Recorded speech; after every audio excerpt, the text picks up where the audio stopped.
ខ្ញុំបាទសុភ័ក្រត្រាសូមគោរពជំរាបសួរលោកតាលោកយាយអំពូមីងទាំងអស់ជាទីស្រឡាញ់រាប់អានហើយនេះខ្ញុំបាទមានជាប្រធានបទមួយចង់ចែករំលែកណាដោយសារតែថ្ងៃនេះជាថ្ងៃដែលគៀកជាមួយនឹងពិធីបុណ្យមួយគឺពិធីបុណ្យសែននំចាំងដែលពិធីបុណ្យសែននំចាំងនេះគឺជាពិធីបុណ្យប្រពៃណីរបស់ជនជាតិចិនទេប៉ុន្តែខ្មែរយើងក៏ឃើញមានពុកម៉ែបងប្អូនមួយចំនួនគាត់នៅតែប្រារព្ធធ្វើក្រោមហេតុផលថាមានជាប់សាច់ឈាមជាជនជាតិចិនពីដើមមកអីជាដើមអញ្ចឹងណាបាទចឹងថ្ងៃនេះយើងនឹងមកសិក្សាទៅលើតើពិធីបុណ្យសែននំចាំងនេះមានដើមកំណើតយ៉ាងដូចម្ដេចហើយការប្រារព្ធធ្វើនឹងយ៉ាងដូចម្ដេចហើយមូលហេតុអីបានជាគេយកនំចាំងមកសែនហេតុអីបានជានំចាំងដែលយើងឃើញនៅខ្មែរយើងច្រើនតែឃើញតែនំចាំងប្រភេទនំចាំងមួយបែបដែលយើងឃើញគេដាក់លក់ហើយមានពណ៌រៀងលឿងៗណាបាទសាច់វាខាងក្នុងជាអង្ករដំណើបដែរប៉ុន្តែរៀងលឿងហ្នឹងតើពេលនំចាំងបែបហ្នឹងគេហៅនំចាំងអីតើនៅស្រុកចិនក្រៅអំពីនំចាំងប្រភេទហ្នឹងមាននំចាំងប្រភេទណាខ្លះអញ្ចឹងណាបាទអញ្ចឹងនៅក្នុងវីដេអូនេះខ្ញុំនឹងជម្រាបចែករំលែកណាចំណេះដឹងទាំងអស់ហ្នឹងទៅកាន់ប្រិយមិត្តអ្នកស្ដាប់ទាំងអស់គ្នាអញ្ចឹងតកតងទៅនឹងពិធីបុណ្យសែននំចាំងគឺជាពិធីបុណ្យប្រពៃណីមួយក្នុងចំណោមពិធីបុណ្យប្រពៃណីសំខាន់ៗទាំង4របស់ប្រទេសចិនដែលពិធីបុណ្យសំខាន់ៗទាំង4របស់ប្រទេសចិននោះរួមមានពិធីបុណ្យចូលឆ្នាំចិនតែប៉ុន្តែមែនតើទៅគឺបុណ្យចូលឆ្នាំប៉ុន្តែដោយសារយើងជាជនជាតិខ្មែរយើងហៅថាពិធីបុណ្យចូលឆ្នាំចិនពីព្រោះមិនមែនជាចូលឆ្នាំខ្មែរណាតែមែនតើគឺសំដៅទៅលើពិធីបុណ្យចូលឆ្នាំរបស់ប្រទេសចិនហ្នឹងតែម្ដងនិងពិធីបុណ្យសំខាន់ទី2គឺពិធីបុណ្យឆេងម៉េងបាទពិធីបុណ្យឆេងម៉េងនេះបើសិនជាយើងនិយាយមួយបែបទៀតទៅវាស្តៀងជាមួយនឹងពិធីបុណ្យខ្មែរយើងមួយដែរគឺពិធីបុណ្យភ្ជុំបិណ្ឌដោយសារជាទម្រង់ជារបៀបរបបនៃការធ្វើគឺឧទ្ទិសណាឧទ្ទិសកុសលសម្រាប់អ្នកដែលគាត់បានចែកឋានទៅអញ្ចឹងណាហើយនឹងពិធីបុណ្យទី3នោះគឺពិធីបុណ្យសែននំចាំងនឹងតែម្ដងដែលដូចបានលើកឡើងអញ្ចឹងថាជាពិធីបុណ្យដែលសំខាន់មួយក្នុងចំណោមពិធីបុណ្យទាំង4អញ្ចឹងសែននំចាំងគឺជាពិធីបុណ្យទី3និងពិធីបុណ្យមួយទៀតនោះគឺសែនព្រះខែហើយពិធីបុណ្យសែនព្រះខែនេះគឺគេនិយាយរៀបរាប់ផ្សារភ្ជាប់ទៅនឹងរឿងរបស់ឆាំងអឺអញ្ចឹងណាអញ្ចឹងយើងនឹងជជែកគ្នានៅវីដេអូបន្តបន្ទាប់តាក់ទងទៅនឹងពិធីបុណ្យផ្សេងទាំងអស់ហ្នឹងដែលយើងបានរៀបរាប់ហ្នឹងប៉ុន្តែសម្រាប់ថ្ងៃនេះយើងផ្ដោតតែលើពិធីបុណ្យមួយទេគឺពិធីបុណ្យសែននំចាំងបាទពិធីបុណ្យសែននំចាំងនេះគឺប្រារព្ធនៅថ្ងៃទី5ខែ5តាមប្រតិទិនច័ន្ទគតិរបស់ចិនពួកយើងកុំឲ្យច្រឡំណាកុំឲ្យច្រឡំថាថ្ងៃទី5ខែ5ចាំខែឧសភាឬក៏អីហ្នឹងមិនមែនទេណាគឺយើងផ្ដោតទៅលើប្រតិទិនចិនបើសិនជាពួកយើងចង់ដឹងថាប្រតិទិនចិនយ៉ាងដូចម្ដេចនោះពួកយើងទៅអឺទីមួយពួកយើងអាចឆែកទៅតាមអនឡាញបាទអាហ្នឹងក៏បានឬក៏បើសិនជាពួកយើងចង់ទៅទិញជាលក្ខណៈប្រតិទិនហ្នឹងក៏បានដែរមានគេលក់នៅតាមបណ្ដាគារអីផ្សេងៗយើងគ្រាន់តែប្រាប់គេថាទិញប្រតិទិនចិនទៅជាប្រតិទិនបែបច័ន្ទគតិហ្នឹងគេមានរៀបរាប់នៅហ្នឹងហើយថ្ងៃបុណ្យផ្សេងៗដែលមាននៅក្នុងប្រទេសចិនហ្នឹងគឺនឹងមានលេចឡើងនៅក្នុងប្រតិទិនទាំងអស់ហ្នឹងអញ្ចឹងណាបាទអញ្ចឹងពិធីបុណ្យសែននំចាំងនេះគឺជាពិធីបុណ្យប្រពៃណីដ៏ធំមួយហើយនៅក្នុងការប្រារព្ធធ្វើហ្នឹងគឺបានរួមបញ្ចូលការសែនព្រេនបាទទៅដល់ទេវតាបុព្វការីជនបាទការសុំពរជ័យបណ្ដេញឧបទ្រពចង្រៃហើយនឹងក៏មានផងដែរចំពោះជាមួយនឹងសកម្មភាពកម្សាន្តផ្សេងៗនិងការទទួលទានអាហារប្រពៃណីជាដើមចំពោះសកម្មភាពកម្សាន្តផ្សេងៗកន្លែងហ្នឹងពួកយើងជាទូទៅក្នុងពិធីបុណ្យសែននំចាំងគេមានកម្មវិធីមួយដែលមិនអាចខ្វះបានតែម្ដងគឺការអុំទូកហ្នឹងណាបាទអញ្ចឹងហើយដែលជាហេតុមួយដែលកាលណាតែពួកយើងអឺយកពាក្យភាសាចិនបាទតាន់ឧជាព្រោះភាសាចិនហ្នឹង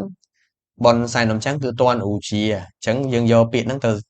ដាក់ក្នុង Google អីពួកយើងនឹងឃើញសកម្មភាពអុំទូកចេញមកឬក៏ពេលខ្លះយើងដាក់កន្លែងបកប្រែយើងបកប្រែជាគេហៅ Google Translate ហ្នឹងវានឹងបកឲ្យពួកយើងទៅជាពិធីបុណ្យអុំទូកប៉ុន្តែតាមពិតដោយសារតែសកម្មភាពនៅក្នុងហ្នឹងគឺមានការអុំទូកមែនតែមិនមែនជាពិធីបុណ្យមិនមែនជាគោលគំនិតសំខាន់នៅក្នុងពិធីបុណ្យហ្នឹងទេអញ្ចឹងណាហើយតកតងទៅនឹងពេលវេលាដើមកំណើតនៃពិធីបុណ្យសែននំចាំងហ្នឹងតែម្ដងគឺមានតាំងគេហៅថាប្រភពតែម្ដងគឺក្នុងសម័យឈុនឆាវច័ន្ទគ័រឈុនឆាវច័ន្ទគ័រជាអីពួកយើងឈុនឆាវច័ន្ទគ័រសម្រាប់អ្នកដែលគាត់សិក្សាភាសាចិនគាត់អាចនឹងស្គាល់នៅសម័យកាលមួយនេះបាទសម័យកាលឈុនឆាវច័ន្ទគ័រនោះគឺជាសម័យកាលដែលនគរដែលគេហៅប្រទេសចិនទាំងមូលវឹកវរមានមាននគរជាច្រើនចាប់ផ្ដើមច្បាំងដណ្ដើមអំណាចទៅវិញទៅមកអញ្ចឹងណាអញ្ចឹងវាជាសម័យកាលមួយដែរដែលគេចាត់ទុកថាជាសម័យកាលវឹកវរអញ្ចឹងណាគឺចលាចលមែនតើបន្តមកទៀតបានមានគេបែងចែករាជវង្សហានរាជវង្សជីនរាជវង្សអីតាមក្រោយនៅពេលហ្នឹងគឺមានន័យថាអំណាចមួយចាប់ផ្ដើម ខ្លាំងឧទាហរណ៍ថារាជវង្សហានគឺរាជវង្សហានហ្នឹងគឺគ្រប់គ្រងប្រទេសចិនតែម្ដងអញ្ចឹងណាប៉ុន្តែដល់ពេលនៅក្នុងសម័យឈុនឆាវចិនគ្រាន់ហ្នឹងគឺអត់ទេគឺមានន័យថាអំណាចគឺខ្លាំងទាំងអស់នគរទាំងប្រមាណគឺមានអំណាចខ្លាំងរៀងៗខ្លួនអញ្ចឹងទៅណាប៉ុន្តែនៅពេលដែលគេជជែកទៅលើការបង្កើតនៅពិធីបុណ្យហ្នឹងតែម្ដងគឺគេបង្កើតឡើងនៅក្នុងរាជវង្សហានបើសិនជាយើងនិយាយអំពីមូលហេតុអីបានជាមានពិធីបុណ្យសែននំចាំងនេះយើងនឹងជាភាគច្រើនបំផុតគឺគេនឹងផ្សារភ្ជាប់ទៅនឹងរឿងរបស់កវីមួយរូបដែលគាត់មានឈ្មោះថាឈីយានឈីយានគឺជាកវីមួយរូបដែលមានវត្តមាននៅក្នុងនគរឈូបាទដែលនៅក្នុងពេលសម័យកាលនោះគឺជាសម័យកាលសង្គ្រាមរវាងរដ្ឋឈូនិងរដ្ឋឈិននគរពីរណាពួកយើងហើយឈីយានគឺជាកវីនៅក្នុងនគរឈូហើយដំបូងឡើយគឺឈីយានគឺគាត់ទទួលបានការស្រឡាញ់បាទពីសំណាក់ព្រះអធិរាជហ្នឹងបាទគឺស្ដេចឈូហ្នឹងដែលគាត់មានព្រះនាមថាស្ដេចហួយហើយនៅពេលនោះហើយធម្មតាទេមន្ត្រីស្មោះត្រង់មន្ត្រីដែលត្រូវបានស្ដេចស្រឡាញ់ពេញចិត្តតែងតែត្រូវបានពួកមន្ត្រីខូចបាទគឺគាត់មិនស្រឡាញ់ពេញចិត្តទេអញ្ចឹងហើយទើបមានការចាប់ផ្ដើមចាក់រុកបាទឬក៏គេហៅថានិយាយពាក្យមិនពិតជាច្រើនបង្កាច់បង្ខូចឈ្យាននៅចំពោះមុខស្ដេចនគរឈូហ្នឹងហើយជារឿយបន្តិចម្ដងដែលធ្វើឲ្យស្ដេចនគរឈូហ្នឹងគាត់ចាប់ផ្ដើមមិនចូលចិត្តឈ្យានបន្តិចម្ដងអញ្ចឹងណាបាទហើយឈ្យានគាត់ជាមនុស្សដែលគាត់ស្នេហាជាតិដល់ពេលអញ្ចឹងទៅគាត់មានគំនិតមានយោបល់ជាច្រើនចំពោះការដឹកនាំប្រទេសហ្នឹងប៉ុន្តែត្រូវបានស្ដេចគាត់បង្ងើយកន្តើយរហូតដល់ឈ្យានហ្នឹងគាត់គេហៅសោកសៅបាទគាត់មានវិបត្តិអញ្ចឹងហើយគឺប៉ុន្តែដោយសារការមានវិបត្តិរបស់គាត់ធ្វើឲ្យកវីឈ្យានរបស់យើងហ្នឹងគឺគាត់បាននិពន្ធនៅកំណាព្យចំនួន2ច្បាប់ដែលល្បីល្បាញហើយកំណាព្យ2ច្បាប់នេះគេត្រូវបានគេចាត់ទុកថាជាកំណាព្យស្នេហាជាតិដែលវែងជាងគេបំផុតណានៅក្នុងប្រទេសចិនសម័យបុរាណតែកំណាព្យទី1មានឈ្មោះថាលីសាវបាទកំណាព្យលីសាវជាកំណាព្យមនោសញ្ចេតនាវែងបំផុតនៅក្នុងប្រទេសចិនសម័យបុរាណនិងកំណាព្យមួយទៀតគឺកំណាព្យសំណួរឋានសួគ៌បកជាខ្មែរយើងបាទគឺជាដូចគ្នាគឺជាកំណាព្យដែលវែងហើយរៀបរាប់អំពីទឹកចិត្តរបស់ឈីយានចំពោះភក្តីភាពរបស់ជាមួយនឹងប្រទេសហើយជាមួយនឹងនគរជាដើមអញ្ចឹងទៅហើយក្នុងនោះផងដែរនៅពេលឆ្នាំមួយនោះគឺឆ្នាំ229មុនគ្រិស្តសករាជនគរឈិនគាត់ចាប់ផ្ដើមនគរឈិននិងនគរឈូគាត់វាយគ្នាបន្តមកទៀតនគរឈិនហ្នឹងវាយបានទីក្រុងចំនួន8របស់នគរឈូហើយពេលនោះអឺនគរឈិនបានបញ្ជូនបេសកជនមកអញ្ជើញស្ដេចនគរឈូហ្នឹងបាទស្ដេចដែលឈៀនកំពុងតែនៅជាមួយហ្នឹងឲ្យទៅចរចានៅនគរឈិនចឹងមានន័យថាហៅទៅចរចានៅនគរឈិននៅនគរគេផ្សេងណាបាទប៉ុន្តែឈីយានគាត់យល់ថាការទៅធ្វើបែបនោះមិនល្អទេឈីយានដល់ពេលអញ្ចឹងគាត់ចាប់ផ្ដើមចូលមកក្នុងវាំងដើម្បីផ្ដល់ជាគំនិតយោបល់របស់គាត់ថាតើការទៅចរចាផ្ទាល់នៅប្រទេសគេនៅនគរគេតើមានគុណវិបត្តិអីគេមានគុណសម្បត្តិអីគេជាដើមប៉ុន្តែស្ដេចនគរឈូបាទស្ដេចហួយហ្នឹងគឺគាត់ដោយសារតែគាត់លែងទុកចិត្តព្យាយាមគាត់ចាញ់ពាក្យញុះញង់របស់មន្ត្រីក្បត់ហ្នឹងមន្ត្រីដែលមិនល្អហ្នឹងអញ្ចឹងហើយទើបគាត់មិនបានស្ដាប់យោបល់របស់ព្យាយាមទេហើយគាត់មិនត្រឹមតែមិនបានស្ដាប់យោបល់ទេគាត់ថែមទាំងបណ្ដេញព្យាយាមចេញពីរាជធានីទៀតអញ្ចឹងមានន័យអត់ឲ្យព្យាយាមនៅក្នុងរាជធានីតទៅទៀតហើយបន្ទាប់មកស្ដេចនគរឈូហ្នឹងស្ដេចហួយក៏គាត់បានទៅប្រជុំតាមការគ្រោងទុករបស់ការណាត់ហ្នឹងមែនគាត់បានទៅដល់នងភ្លៀងគ្រាន់តែគាត់ចូលដល់នគរឈិនភ្លាមគឺគាត់ត្រូវបានស្ដេចនគរឈិនហ្នឹងចាប់ខ្លួនដាក់គុកតែម្ដងហើយដោយសារតែវិប្បដិសារីរបស់ស្ដេចឈូមិនបានស្ដាប់កវីព្យាយាមរបស់យើងហ្នឹងអញ្ចឹងហើយគាត់ចាប់ផ្ដើមធ្លាក់ខ្លួនឈឺបន្តិចម្ដងរយៈពេល3ឆ្នាំក្រោយមកស្ដេចនគរឈូបាទគឺស្ដេចហួយនគរឈូក៏គាត់បានសោយទីមង្គតទៅនៅនគរឈិនចាំមានថាគាត់ជាប់គុកនៅនគរឈិន3ឆ្នាំគាត់ក៏ស្លាប់នៅទីហ្នឹងតែម្ដងក្រោយពីគាត់បានស្លាប់ទៅនគរឈិនបាទនៅតែមានមហិច្ឆតាចង់ដណ្ដើមនគរឈូទាំងមូលតែម្ដងប៉ុន្តែនគរឈូចាប់ផ្ដើមមានស្ដេចថ្មីបាទគឺស្ដេចឈិនសៀងបាទហើយពេលនោះស្ដេចឈិនសៀងគាត់មិនអាចទប់ទល់ជាមួយនឹងការលើកទ័ពរបស់នគរឈិនអីមកបានទេបាទអញ្ចឹងហើយទើបបន្តិចម្ដងគឺចាប់ផ្ដើមថយដកទ័ពចេញពីតំបន់ចេញពីក្រុងចេញអីផ្សេងៗទៅធ្វើឲ្យនគរឈិនចាប់ផ្ដើមដណ្ដើមបាននគរឈូហើយពេលនោះមិនត្រឹមតែឈីយានមិនត្រឹមតែបាទស្ដេចថ្មីទេស្ដេចឈិនសៀងទេគឺសុទ្ធតែត្រូវបានជំនះខ្លួនចេញទាំងអស់ ហើយឈៀនគាត់មានវិបត្តិមែនតើហើយដោយសារតែគាត់ស្រឡាញ់ជាតិគាត់មិននឹកស្មានថាប្រទេសជាតិទាំងមូលត្រូវបានបាត់បង់ត្រូវបានរលំរលាយអញ្ចឹងក៏គាត់អស់សង្ឃឹមនៅក្នុងជីវិតរបស់គាត់គាត់ក៏បានសម្រេចចិត្តលោតទឹកសម្លាប់ខ្លួនហើយការលោតទឹកសម្លាប់ខ្លួនរបស់គាត់គឺគាត់លោតទឹកទន្លេពួកយើងអញ្ចឹងលោតទឹកទន្លេដែលទន្លេនោះគឺមានឈ្មោះថាទន្លេមីលក់ទន្លេមេឡូតដែលកំពុងតែហូរទឹកហូរមានទឹកហូរខ្មួលខ្មាញ់ហ្នឹងបានធ្វើឲ្យឈៀនជាកន្លែងដែលឈៀនគាត់សម្រេចចិត្តថាលោតសម្លាប់ខ្លួនតែម្ដងនៅពេលដែលគាត់លោតទឹកសម្លាប់ខ្លួនហើយគឺមានអ្នកនេសាទជាច្រើននៅតាមដងទន្លេបានដឹងដំណឹងដែលឈៀនគាត់បានលោតទឹកនៅទន្លេមីលក់ហ្នឹងគាត់ក៏បានបាទពួកគាត់ក៏បាននាំគ្នាជាច្រើនបាទជាអ្នកទន្លេជាអ្នកភូមិឋានក្បែរហ្នឹងមកស្វែងរកហ្នឹងគឺមិនមែនជួយសង្គ្រោះឈីយានទៀតទេគឺគ្រាន់តែមានបំណងចង់រកឲ្យឃើញនៅសាកសពរបស់ឈីយានប៉ុណ្ណោះតែថាឈីយានគាត់លោតប៉ុណ្ណឹងហើយគឺច្បាស់ហ្នឹងគឺគាត់មិនអាចនៅទេទឹកទន្លេកំពុងតែក្បួនខ្មាញ់យ៉ាងហ្នឹងណាអញ្ចឹងគឺអ្នកនេសាទប្រជាជនតាម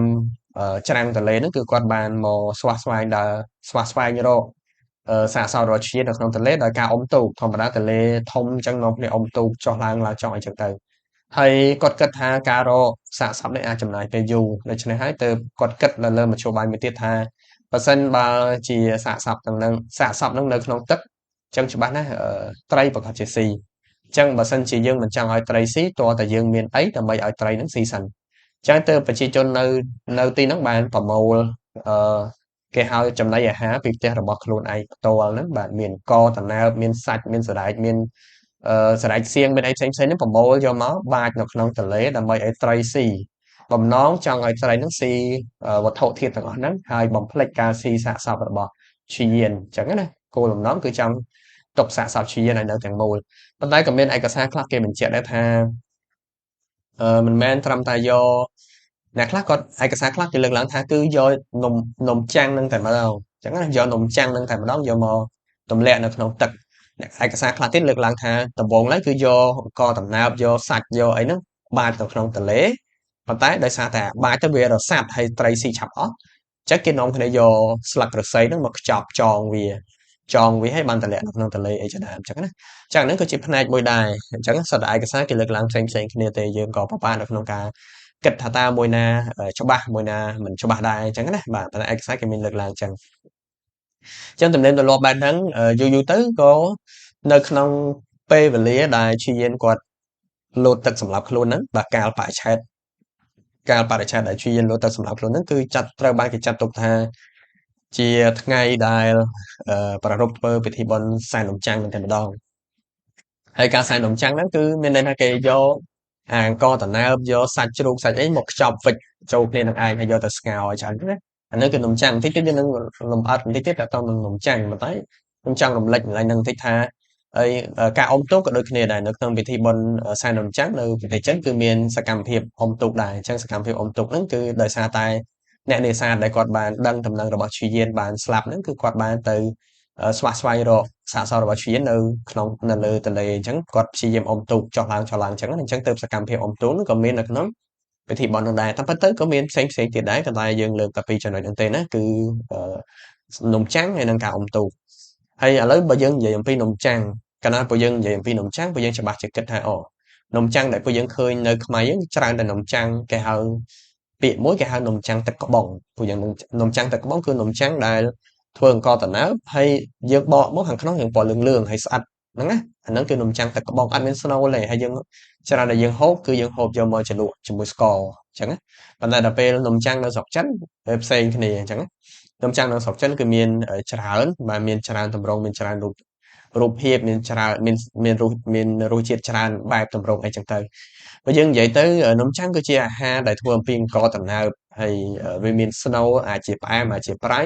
ឬក៏អាចជាអត់ស្នូលដែលយើងច្រើនតែហៅថានំចាំងទឹកក្បុងនឹងឯងនំចាំងគឺជាអាហារប្រពៃណីដែលប្រមូលផ្ដុំទៅដោយប្រវត្តិសាស្ត្រវប្បធម៌ជ្រាលជ្រៅនៅក្នុងប្រទេសចិននិងបានសាយភាយទៅកាន់តំបន់ជាច្រើនរួមទាំងកម្ពុជាយើងផងដែរហើយនំចាំងនេះផងដែរក៏ជាអាហារយ៉ាងសំខាន់នៅក្នុងពិធីបុណ្យសែននំចាំងដោយសារគេយកជាគ្រឿងឧទ្ទិសថ្វាយសែនព្រេនអីជាដើមនំចាំងគឺមានរាង4ជ្រុងឬក៏3ជ្រុងប៉ុន្តែ4ជ្រុងក៏ដោយ3ជ្រុងក៏ដោយយើងមើលទៅគឺជារាងសាជីមានន័យថាវាមិនមែនជារាង4ជ្រុង ការ៉េឬក៏3ជ្រុងការ៉េទេគឺមានន័យថាវាមើលទៅគឺជ្រុង4ជ្រុងក៏នៅជាលក្ខណៈដុំផ្កាយមួយអញ្ចឹងណាបាទយើងមើលតាមរូបភាពទៅហើយនំចាំងនេះផងដែរគឺមានរសជាតិផ្អែកទៅតាមតំបន់បាទវាអាចតំបន់ភាគខាងត្បូងឬក៏តំបន់ភាគខាងជើងដោយសារប្រទេសចិនវាធំអញ្ចឹងគេបែងចែកខាងលើគឺខាងជើងខាងក្រោមគឺខាងត្បូងខាងជើងគឺសំដៅទៅលើប៉េកាំងតំបន់ប៉េកាំងគេចាត់ទុកថាជាតំបន់ខាងជើងអញ្ចឹងណាហើយបន្តមកទៀតរសជាតិរបស់វាបែងចែកជាពីរធំគឺរសជាតិប្រៃនិងរសជាតិផ្អែមអញ្ចឹងណាហើយចំពោះនំចាំងដែលមានរសជាតិ